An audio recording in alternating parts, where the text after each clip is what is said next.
Gloire à l'Éternel. Donc nous allons effectivement donc ici parler un petit peu donc ce lieu, comme je vous l'ai déjà dit et je le répète, donc ce lieu, c'est un lieu qui est institué donc par Sainte Hélène, donc la mère de l'empereur romain Constantin, bien évidemment, comme beaucoup d'autres lieux. Okay. Peu importe, ce qui nous intéresse, c'est le contenu de la parole. Okay. Donc ce qui est dit en fait ici sur un des endroits, ici, autour, de toute façon c'était dans le coin, ça c'est certain. Donc Yeshua, eh bien en fait est parti en barque, ok. Donc je vais prendre en fait ici Matthieu chapitre 14, versets 13 à 21. Ce passage est relaté également dans Marc et également dans Luc. Donc à chaque fois qu'on étudie même ces différents passages, parfois il y a des petites différences et des petites différences qui sont toujours très intéressantes. L'écriture ne se contredit jamais. Mais il se peut que le Saint-Esprit, quand on étudie un passage, veut nous dire ceci, et puis à un autre endroit, il veut nous dire en fait encore autre chose, et il veut nous dire cela. Donc c'est très important donc, de méditer les Écritures, afin de mieux les digérer et de pouvoir grandir. Ça, c'est extrêmement important.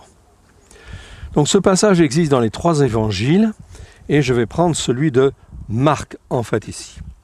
Matthieu. Matthieu 14, versets 13 à 21. À cette nouvelle, Yeshua partit de là, dans une barque, pour se retirer à l'écart, dans un lieu désert, et la foule, l'ayant su, sortit des villes et le suivit à pied. Okay. Donc ici, on voit une foule. Donc la réputation de Yeshua en tant que nazoréen, c'est-à-dire en tant que consacré, consacrant, en fait, elle est déjà faite. Il est connu, etc. Sa réputation est déjà, en fait, extrêmement forte. Et tout le monde court, en fait, après lui, ou beaucoup de gens courent, en fait, après lui, parce qu'il enseigne les Écritures, donc, d'une manière différente des pharisiens et des sadducéens. Et éventuellement aussi d'autres, en fait, mouvements de l'époque.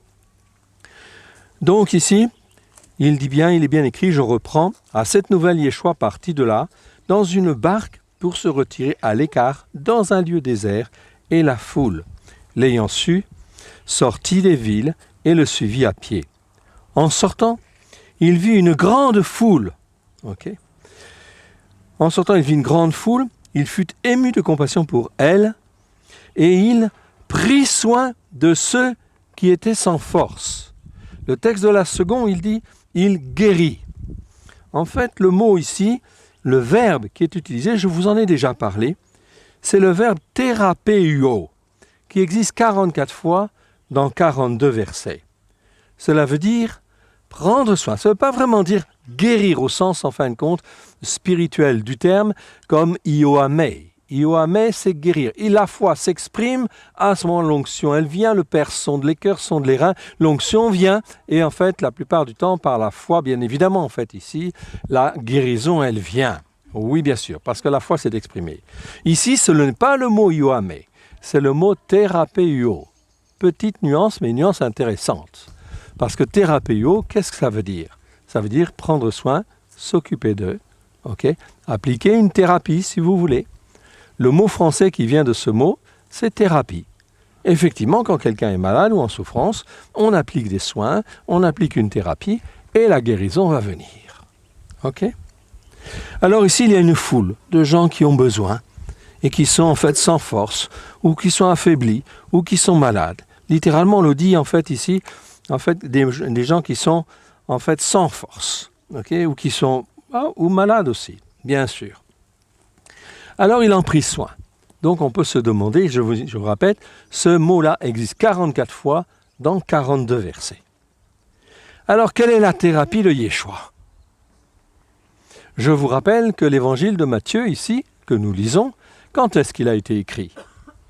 Il a été écrit dans les années 62, c'est-à-dire 30 ans plus tard.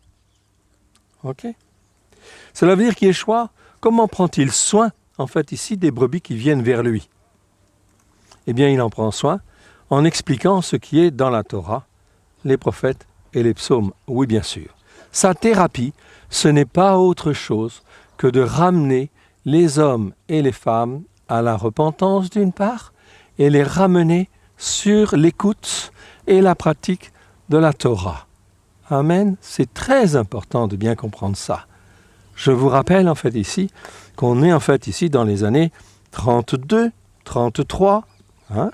Et en fait ici, les gens, connaissent Yeshua, sa réputation, c'est le consacré consacrant, et il est connu comme étant le nazoréen, c'est-à-dire le consacré consacrant. Mauvaise traduction dans nos traductions, c'est que ce terme-là est traduit par Jésus de Nazareth. Non, c'est Yeshua le nazoréen. Tout le monde sait, de la servante dans la cour de Caïphe jusqu'à Ponce Pilate, tout le monde sait à ce moment-là ce que c'est qu'un nazoréen. C'est un consacré consacrant bien ancré sur la Torah. Tout le monde le sait. Vous pouvez vérifier justement en regardant le mot Nazoraios qui existe 15 fois dans les Écritures. Vous parcourez ces 15 versets, vous les trouverez dans notre étude de Paracha, Paracha numéro 4.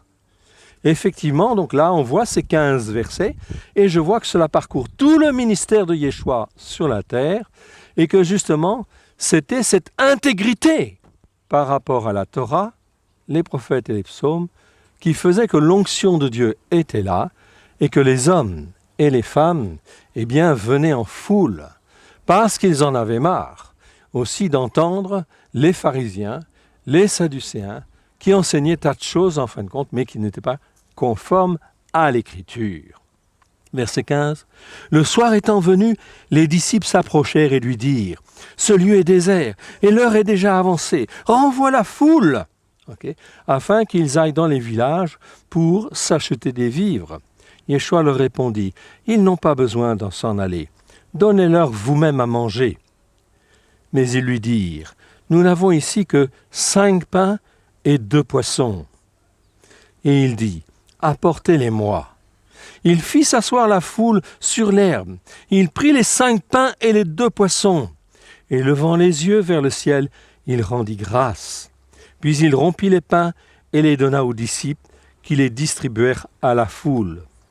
Tous mangèrent et furent rassasiés et l'on emporta même 12 paniers pleins de morceaux qui restaient.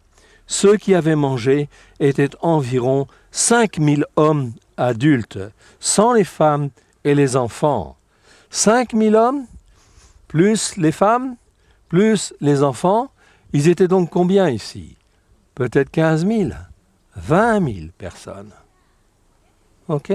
Et ils étaient là, assis, en face de Yeshua, dans l'attente de la vérité.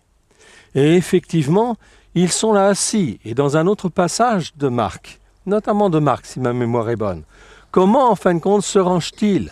Eh bien, ils se rangent en fait exactement par rangée même de 50. Vous vous souvenez? Dans l'Écriture, on parle de l'organisation. La meilleure organisation qui existe ou qui peut exister, c'est bien l'organisation que l'Éternel Dieu donne dans sa Torah.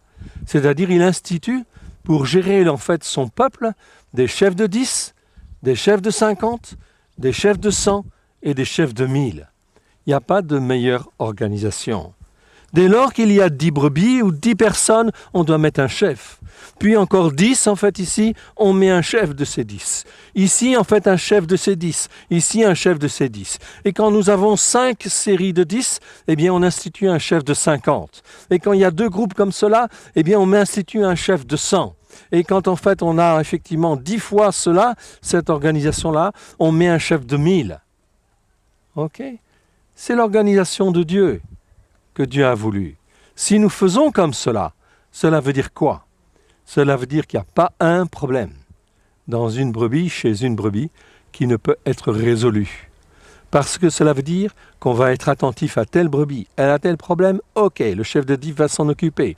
Puis s'il n'a pas la réponse, eh bien avec les 10 qui sont là, eh bien il va la trouver au niveau du chef de 50. Et s'il ne la trouve pas au niveau du chef de 50, il va la trouver au niveau du chef de 100. Et s'il ne la trouve pas au niveau du chef de 100, il va la trouver au niveau du chef de 1000. Et sinon, en fait, on va encore un peu plus haut. Ça, c'est la meilleure organisation. Ainsi, cela veut dire, aucune personne n'est mise à l'écart.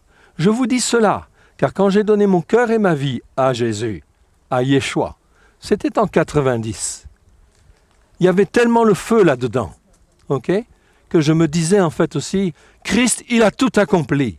Ça veut dire quoi? Ça veut dire qu'il n'y a pas un problème que Christ Yeshua n'a pas résolu. C'est impossible. Ainsi, quand j'allais dans en fait une église ou telle autre église, je venais avec l'écriture et je disais, pourquoi vous faites comme ça? C'est écrit comme ça dans l'écriture. Et bien souvent, on m'a jeté dehors. Ça m'est égal, puisqu'en fait, je préfère l'écriture et j'ai toujours en fait confessé l'écriture. Et chaque fois que j'allais quelque part, je ne comprenais pas comment, en fin de compte, une brebis ou quelques autres pouvaient être à l'écart parce qu'elle avait tel problème ou tel autre problème. Ça veut dire qu'il y a quelque chose qui ne va pas, et qui ne va pas dans l'organisation, en fait, là, quelque part. C'est donc très important. Christ a tout accompli à la croix. Et malheureusement, j'ai souvent vu ça, et ça m'a beaucoup, beaucoup attristé. C'est pour ça que je vous en parle, en fait, aussi aujourd'hui, parce qu'en fait, on en est là. Et ici, en fait, on nous parle de 5 pains. 5 pains et 2 poissons. Qu'est-ce que ça veut dire 5 pains? Pourquoi 5 pains? En réalité, 5 pains, ce n'est pas en fin de compte 6 pains ni 7 pains. Cela veut dire qu'en fait ici, les pains, ces 5 pains, ça représente quoi? Ça représente la Genèse, ça représente l'Exode, ça représente le Lévitique, ça représente Nombre, ça représente en fait Deutéronome. Les 5 pains, c'est la Torah. Les 5 premiers livres, en réalité. Car c'est la base en fait de tout. C'est la base de la nourriture dont nous avons besoin. Avec effectivement 2 poissons. Et pourquoi 2 poissons? Parce qu'il y a 2 alliances.